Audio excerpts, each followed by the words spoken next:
Welcome back friends, welcome back to the channel exam booster. Exam booster channel में आपका स्वागत है।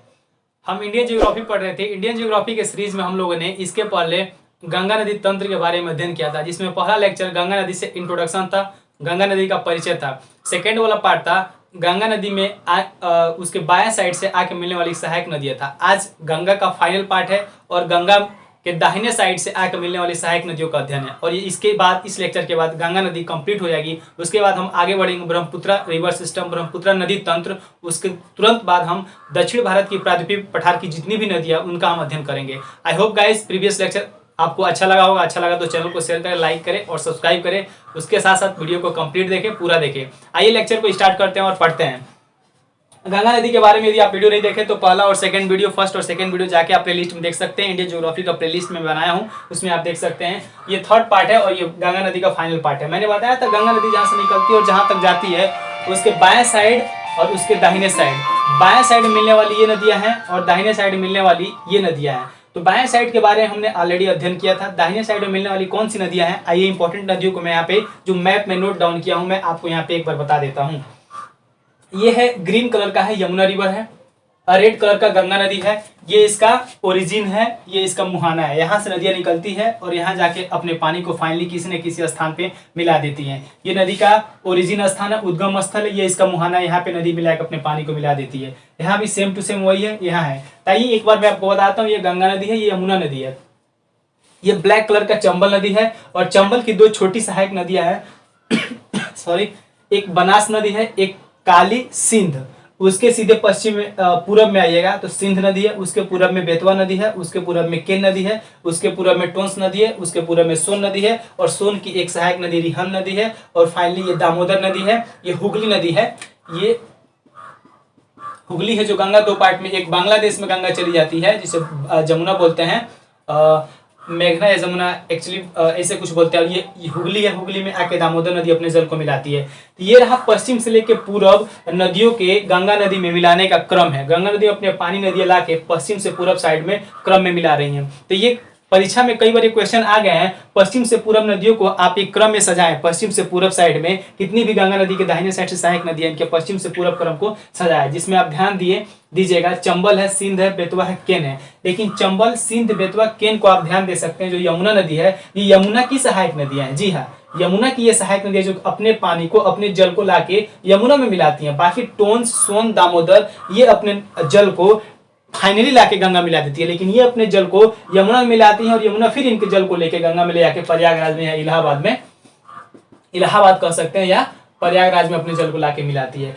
ये रहा मोटा मोटी आपका जो इंट्रो था, मैंने जो मैप बनाया है उसमें आपको समझा दिया। आइए भी से रिलेटेड जो फैक्ट हैं जो परीक्षा में आते हैं, आ चुके हैं, आने की 99% संभावना है, उनके बारे में एक बार आप देख लेते हैं। मैप बोर्ड पे देख लेते हैं क्या क्या है। ठीक है, पहला है यमुना नदी, गंगा की सबसे लंबी सहायक नदी है। बंदरपुर चोटी के यमुनोत्री ग्लेशियर से निकलती है, प्रयागराज में जाके गंगा मिल जाती है। इसकी 13,370 किलोमीटर लंबाई, अपवाह क्षेत्र 3,59,000 किलोमीटर है। क्वेश्चन आता है गंगा की सबसे लंबी सहायक नदी कौन है, तो गंगा की सबसे लंबी सहायक नदी यमुना है। कहां से निकलती है, बंदरपुक्ष नामक एक हिल है, एक चोटी है, उस चोटी पे एक यमुनोत्री ग्लेशियर है। उसी यमुनोत्री ग्लेशियर से यहाँ पे मान लीजिए एक पीक है, उसका नाम है बंदरपुक्ष, और बंदरपुक्ष पे ही एक ग्लेशियर है, उस ग्लेशियर का नाम यमुनोत्री ग्लेशियर। यहीं से ये यमुना नदी निकलती है और यहीं से आते हुए यहाँ पे इलाहाबाद या प्रयागराज में अपने जल को गंगा में मिला देती है, जहाँ पे संगम बोला जाता है। और यही संगम पे कुंभ और महाकुंभ का मेला 6 और 12 वर्ष के अंतराल पे हमेशा लगता है। ये रहेगा गंगा नदी से रिलेटेड। और गंगा नदी की लंबाई 1370 किलोमीटर है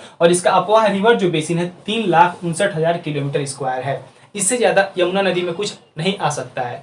उसकी लेंथ कितनी है, कहाँ से निकलती है, कहाँ अपने जल को मिलाती है, कौन सी चोटी से निकलती है, कौन से ग्लेशियर से निकलती है और इसकी लेंथ कितना है, मैंने आपको बता दिया। अब आते हैं यमुना हो गई सबसे लंबी सहायक नदी, और उसके बाद आते हैं यमुना हो गया। अब आते हैं चंबल के बारे में। चंबल नदी आप देख सकते हैं, ब्लैक कलर में मैंने बनाया है चंबल नदी। जी हाँ, ये चंबल नदी, यहाँ के चंबल यहाँ पे ये समझिए अपने एक रिफ्ट वैली में एक कटी छटी पार्ट बनाते हैं, कटी छटी गड्ढा नुमा आकार बना के उसमें बहती है, जिसे हम बोल सकते हैं रिफ्ट वैली बोल सकते हैं, उसमें बहती है चंबल नदी। तो चंबल नदी के बारे में क्या है, ये विंध्याचल के जानापाव पर्वत में आपको जब पर्वत श्रेणियां बता रहा था तो उसमें मैं यहाँ पे विंध्याचल रेंज, सतपुड़ा रेंज बताया था, फिर यहाँ पे अरावली रेंज बताया था, आप प्रीवियस वीडियो में जाके देख सकते हैं। तो वहीं पे विंध्याचल रेंज के एक जानापाव नामक पर्वत है, उसी पर्वत से ये आपका चंबल नदी निकलती है। और चंबल नदी की टोटली लंबाई 1024 किलोमीटर है। कितनी? 1024 किलोमीटर लंबी है। और ये यमुना में अपने जल को लाती है, यहाँ पे यमुना में लाकर अपने जल को मिला देती है। और ये चूंकि काफी लंबी नदी है, इसमें पानी की मात्रा भी काफी ज्यादा है, तो इस नदी में पानी को रोक के जगह जगह पे डैम बनाए गए हैं। और उस डैम में जहां पानी रुकता है उसको सागर या लेक, बहुत बड़ा लेक का निर्माण होता है जिसे सागर बोलते हैं, उनका निर्माण हुआ है। तो उन डैम जो काफी जो इंपॉर्टेंट डैम है जो चंबल नदी पे बनाए गए हैं, उनका नाम देख लीजिए। गांधी सागर डैम चंबल नदी पे बनाया गया है, राणा सागर डैम चंबल नदी पे बनाया गया है, जवाहर सागर डैम चंबल नदी पे बनाया गया है, कोटा बैराज जो चंबल नदी पर बनाया गया है, और कोटा नामक शहर इसी चंबल नदी के किनारे स्थित है। जहां पे आप नीट और आईआईटी से एडवांस की तैयारी करने कोटा जाते हैं, यही चंबल नदी के किनारे स्थित है। उसके बाद चुली जलप्रपात, चुली वाटरफॉल कोटा में ही स्थित है, जो कि चंबल नदी का ही एक पार्ट है, और कोटा शहर इसी नदी के किनारे स्थित है। ये थे चंबल नदी से रिलेटेड फैक्ट। विंध्याचल की जानापाव श्रेणी से निकलती है, लंबाई 1024 किलोमीटर, यमुना में जाके अपने जल को मिला देती है, और इसी बीच इस पे गांधी सागर, राणा सागर, जवाहर सागर, कोटा बैराज इत्यादि नामक डैम और उनके पीछे जो पानी इकट्ठा होते हैं उनको सागर बोलते हैं, उनका निर्माण हुआ है। और उसके साथ साथ चुली जलप्रपात, चुली वाटरफॉल का निर्माण वहां पे हुआ है कोटा में, और कोटा शहर चंबल नदी किनारे स्थित है। इससे ज्यादा कोई भी फैक्ट नहीं आ सकते हैं, आप वीडियो को स्लो करके भी देख सकते हैं। ठीक है, तो ये रहा चंबल से रिलेटेड फैक्ट, मैंने आपको कवर करा दिया। उसके बाद आता है बनास नदी। ये चंबल की एक छोटी सहायक नदी, आप ब्लू कलर में देख रहे होंगे, चंबल की में एक छोटी सहायक नदी बना जिसका नाम है बनास। और इस बनास कहां से निकलती है? बनास अरावली श्रेणी में बताया था, यहाँ पे अरावली श्रेणी रेंज है जो यहाँ पे गुजरात साइड से होते हुए उसी दिल्ली में निकल जाती है। तो अरावली रेंज से निकलती है, इसकी लंबाई 512 किलोमीटर है। राजस्थान से निकलते हुए जाके फाइनली अपने जल को राजस्थान में ही कहाँ मिला देती है? चंबल नदी में अपने जल को मिला देती है। बनास नदी से इतना ही है, अरावली श्रेणी से निकलती है, और ये चंबल की सहायक नदी है, 512 किलोमीटर लेंथ है, राजस्थान में बहती है। दूसरा है इसकी सिंध नदी। देखिए एक यहाँ पे काली सिंध आप देख रहे होंगे, यहाँ पे मैं छोटा सा नदी है, ये भी सहायक नदी है चंबल की, जो ब्लू कलर में है। काली सिंध ये चंबल की सहायक नदी है, उतना इंपॉर्टेंट नहीं, इसीलिए मैं इसे रिलेटेड जो फैक्ट कवर नहीं कराया हूँ, एग्जाम में भी अब तक नहीं आया है। लेकिन बाय द वे ऑप्शन में आ जाए, आपको छाटना हो, एलिमिनेट करना हो, तो आप काली सिंध छाट सकते हैं, चंबल की सहायक नदी है। ठीक है, तो मैंने बनास देखा, चंबल देखा, काली सिंध देखा, ऑलरेडी यमुना देख लिया। अब बात करते हैं सिंध नदी के बारे में। सिंध नदी कहां से? ये एमपी से निकलती है और यूपी में जाके अपने जल को मिला देती है, और इसकी कुल लंबाई 970 किलोमीटर है, और यूपी के जगमानपुर में अपने जल को यमुना में जाके मिला देती है। सिंध नदी क्या है? ये एमपी में निकलती है और यूपी के जगमानपुर में लाके अपने जल को यमुना में मिला देती है, और इसकी टोटली लंबाई 970 किलोमीटर है। जी हाँ, और इससे ज्यादा सिंध से रिलेटेड कोई फैक्ट नहीं बनेंगे, ऑलरेडी आप सीरीज को क्रम को आप याद कर सकते हैं। ठीक है, हमने सिंध भी देख लिया, चंबल भी देखा, बनास भी देखा। अब बात करते हैं बेतवा नदी के बारे में। जी हाँ, बेतवा नदी कहां से निकलती है? फिर वही बेतवा नदी का ओरिजिन विंध्याचल पर्वत जो मध्य प्रदेश के रायसेन जिले से निकलता है। विंध्याचल पर्वत श्रेणी मैंने पढ़ा दिया है, वहीं पे रायसेन जिला है मध्य प्रदेश का, वहीं से निकलती है, और मध्य प्रदेश और यूपी होते हुए 590 किलोमीटर लंबी बहते हुए, मध्य प्रदेश और यूपी होते हुए 500 किलोमीटर लंबी बहती हुई यमुना में जाके अपने जल को गिरा देती है। जी हाँ, बेतवा से इससे ज्यादा कुछ नहीं। विंध्याचल के रायसेन जिला से विंध्याचल श्रेणी से निकलती है, एमपी यूपी होते हुए 590 किलोमीटर की लेंथ तय करती है, और यमुना में फाइनली अपने जल को ले जाके मिला देती है। उसके बाद आता है केन नदी। हमने बेतवा देख लिया, उसके बाद हम देखते हैं केन नदी के बारे में। केन नदी क्या है? ये भी विंध्याचल पर्वत से निकलती है, और एमपी से होते हुए यूपी के बादा में जाकर यमुना नदी में अपने जल को मिला देती है। विंध्याचल श्रेणी से निकलती है और एमपी होते हुए यूपी के बांदा जिले में अपने जल को यमुना में ले जाके मिला देती है, और 421 किलोमीटर कुल लंबाई ये तय करती है। तो ये रहे चंबल, सिंध, बेतवा, केन जो यमुना की सहायक नदी है, और अपने जल को यमुना इनके जल को अपने मिला लेती है, और फाइनली अपने जल को लेके इलाहाबाद के प्रयागराज गंगा में लाके अपने जल को मिलाते हैं। यहाँ पे संगम कहते हैं। ठीक है, ये क्रम रहा, ये सीरीज आपको याद करना है। ठीक है, अब एक छोटी सी नदी है टोंस नदी के बारे में देख लेते हैं। क्वेश्चन आ जाए टोंस क्या यमुना की सहायक नदी है? तो आप लगाएंगे आंसर नो, यमुना की ये सहायक नदी नहीं है, ये सहायक नदी है, गंगा की सहायक नदी है। यमुना की क्या है? चंबल है, सिंध है, बेतवा है और केन है। टोंस इसकी सहायक नदी नहीं है, ये आप इसे ध्यान से देखेंगे, ठीक है। आइए टोंस नदी के बारे में देखते हैं। टोंस नदी कहाँ से निकलती है? मैकाल पहाड़ी के बारे में मैंने जब आपको पढ़ा रहा था, सतपुड़ा श्रेणी पढ़ा रहा था, विंध्याचल श्रेणी पढ़ा रहा था, उसमें मैंने मैकाल श्रेणी का जिक्र किया था। उसी मैकाल श्रेणी से कौन नदी निकलती है? टोंस नदी निकलती है मैकाल श्रेणी से, और 150 किलोमीटर लंबी बहते हुए गंगा में जाकर अपने जल को मिला देती है। यहीं से मैकाल श्रेणी से निकलती है और सीधे जाके गंगा में अपने जल को 150 किलोमीटर की लेंथ तय करते हुए गंगा में ले जाके अपने जल को मिला देती है, ठीक है। हमने टोंस भी देख लिया, अब सोन नदी देख लेते हैं। सोन दक्षिण भारत के प्राथमिक पठार कह सकते हैं या छोटा नागपुर के पठार से निकलती है। देख लेते हैं सोन नदी, ये अमरकंटक चोटी से निकलती है। छोटा नागपुर पठार नहीं, ये अमरकंटक चोटी से निकलती है और 780 किलोमीटर लंबी बहते हुए पटना में जाकर गंगा में अपने जल को मिला देती है। यहाँ पे मान लीजिए अमरकंटक चोटी है। मैं जब दक्षिण भारत की नदियों के बारे में पढ़ाऊंगा तो मैं बताऊंगा अमरकोटक से नर्मदा नदी भी निकलती है और सोन नदी भी निकलती है, एक और नदी निकलती है। 3 नदियों का ये उद्गम स्थान होता है अमरकंटक चोटी, और यही अमरकंटक चोटी से सोन नदी निकलती है और लगभग 780 किलोमीटर लेंथ की तय करते हुए ये सीधे कहा जाती है बिहार के यहाँ पे पटना के आसपास फतुहा नामक स्थान पे पटना में आकर अपने जल को कौन नदी? सोन नदी मिला देती है। तो अमरकंटक चोटी से निकलती है सोन नदी, 780 किलोमीटर लेंथ की तय करते हुए पटना में जाकर गंगा में अपने पानी को, अपने जल को मिला देती है, ठीक है। इससे ज्यादा कुछ नहीं। नेक्स्ट आते हैं रिहंद नदी। छोटी सी नदी है रिहंद नदी, लेकिन काफी इंपॉर्टेंट है ये। क्यों? ये रिहंद नदी किसकी सहायक नदी है?